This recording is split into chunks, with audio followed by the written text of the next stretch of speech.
The art of homemaking is much more than just romantic viewpoints on the homemaker's life. Today, I want to discuss the practical side, as this is an actual duty that many of us strive to do every single day. On the topic of effectiveness, the idea of habit came to mind. Creating the right habits is a key aspect of running a home. Habits are defined as a settled or regular tendency or practice, especially one that is hard to give up. Habits strongly drive our days, whether they are good or bad. Procrastination is a habit just the same as regularly sorting the mail. When you create good habits, it will immediately improve your effectiveness.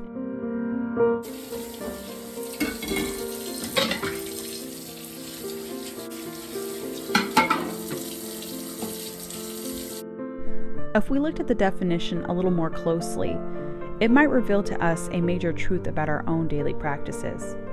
We might see those bad habits we've formed. For instance, like things we try to avoid. Recently, I reflected on my own homemaking, and one thing I realized about myself is that I hate to clean the bathrooms and was doing it minimally. I left it to once a week, and though that may seem like enough, this is our main bathroom where we shower and where guests come. It needs frequent attention. I had created a bad habit of avoiding it. I can tell you that since working to break this habit, I feel better about this space. Even with the added work of coming in and cleaning more frequently, this somehow made this chore less dreadful. Rangan Chatterjee states, and actually, it's not repetition that creates habits, it's emotions that creates habits. I believe this to be true. We tend to look for what is comfortable versus what is unpleasant, which creates those bad habits. The same can be said when we create good habits. They feel good, give us a boost, and feel pleasant when done, so we keep doing them.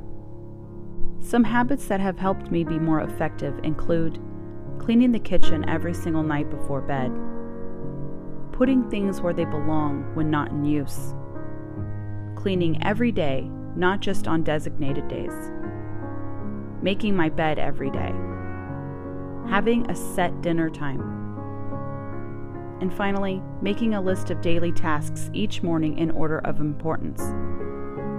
I cross them off as I go, and that helps me feel more accomplished. Will Durant writes, "We are what we repeatedly do. Excellence, then, is not an act, but a habit." Psychologists say it takes 66 days, on average, to form a new habit. Some tips for creating these sorts of habits. Don't try to start several at once. Forming even one habit takes time. Adopt one and force yourself to stick to it for 2 weeks, and see what changes come about. Be observant. If there is improvement, then you know it is a habit to stick to. Make the new habit an absolute. Don't allow yourself to be talked out of it or let those excuses for not accomplishing it come to your mind. Be strict with the new habit. And lastly, acknowledge how they make you feel after you complete them.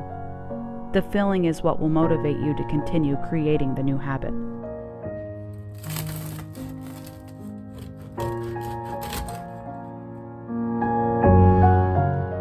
Edith Schaefer writes, "All art involves conscious discipline. If one is going to paint, do sculpture, design a building, or write a book, it will involve discipline in time and energy, or there would never be any production at all to be seen, felt, or enjoyed by ourselves or others. To develop hidden art will also, of course, take time and energy, and the balance of the use of time is a constant individual problem for all of us, what to do and what to leave undone. One is always having to neglect one thing in order to give precedence to something else. The question is one of priorities."